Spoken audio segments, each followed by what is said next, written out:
आयुक्तांची भेट घेतलेली आहे. विविध प्रश्न सध्या चर्चेत आहेत. काय आपली भेट होती, काय नाही, प्रमुख मुद्दे आजची होते? जी आमची चर्चा होती ती आमच्या मतदारसंघ साठीच होती.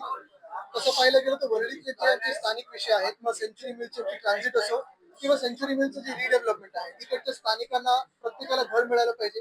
या सगळ्या गोष्टी, मग कुठे पाण्याचा प्रश्न होता, कुठे शाळेचा प्रश्न, या विषयावरच चर्चा झाली. तर वरळीचे आमचे सुनील शिंदेजी, मी, किशोरीताई आहेतच आणि आमचे सगळे नगरसेवक स्थानिक घेऊन आले.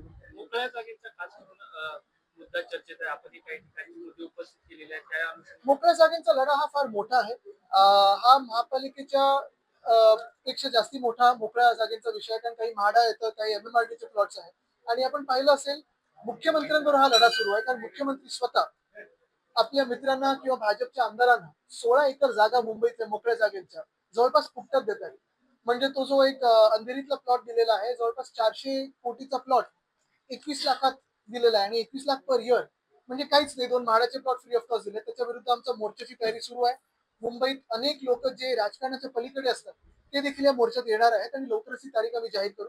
दुसरं म्हणजे जो आमचा नेव्ही डिसूचा फुटबॉल प्लॉट आहे, तो फुटबॉल टर्फ आहे, तिथे देखील आज कोर्टातून एक चांगली ऑर्डर मिळाली आणि कोर्टाने सांगितलेलं आहे की पुढचं हिअरिंग होईपर्यंत महापालिकेने काही ऍक्शन घेऊ नये.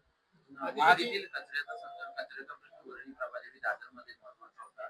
कंत्राटदार बदलण्याने कचरा कंत्राटदार हा दिल्लीवरनं आला असं मला कळतं, एका मोठ्या मंत्र्याचा माणूस आहे असं आम्हाला कळतं. पण ह्याच्याही पुढे जाऊन महत्वाची गोष्ट म्हणजे आम्ही, आपल्याला आठवत असेल, 2-3 दिवसापूर्वी मोठा एक मोर्चा काढला होता वॉर्ड पुरता.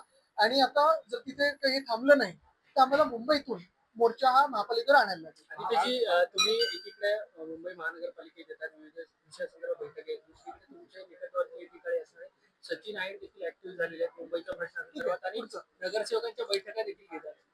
चांगलं. आणखी कोण असं सुधार समितीला त्यांना पुन्हा एकदा म्हणजे मुंबई अध्यक्ष बाहेरचे पत्र देतात आणि मग तो प्रस्ताव येतो आणि मग त्या मुख्यमंत्र्यांचं आरक्षण बदललं जातं. पुन्हा पुढच्या सुधारणा पण तेच आहे. मुद्दा हाच आहे की भाजपने सर्व मुंबईतल्या जागा ढापायला हाती घेतलेल्या आहेत. आपण पाहिलं असेल, 16 एकर असतील किंवा आमचं फुटबॉलचं टर्फ असेल किंवा कुठे कुठे अजून काय काय, प्रभादेवीमध्ये देखील मध्यंतरीच्या काळात आम्ही पाहिलं असेल, महेश सावंतजी असतील, निशिजी असतील, या दोघांनी तिथे लढा दिला.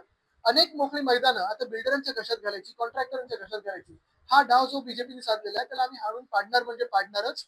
मोठं आंदोलन कितीही मोठं असलं तरी ते आम्ही करू. आणि मुंबई त्याची गोवा एक दुसरा महामार्गाविषयी तुम्ही आज ट्विट केलं. कंत्राटदारांनी काल राज ठाकरे यांनी देखील पाहणी केली. त्यांच्यात राजकीय हस्तक्षेप आहे. त्यानंतर आज तुम्ही ट्विट मी मुंबई गोवा महामार्गासाठी किंवा इतर महामार्गांसाठी साधी सूचना दिलेली आहे की खड्डे बुजवायला इथेनॉलचा वापर करा, लवकर बुजतील. कमीत कमी खिशातले खड्डे तरी त्यांच्या कमी होतील.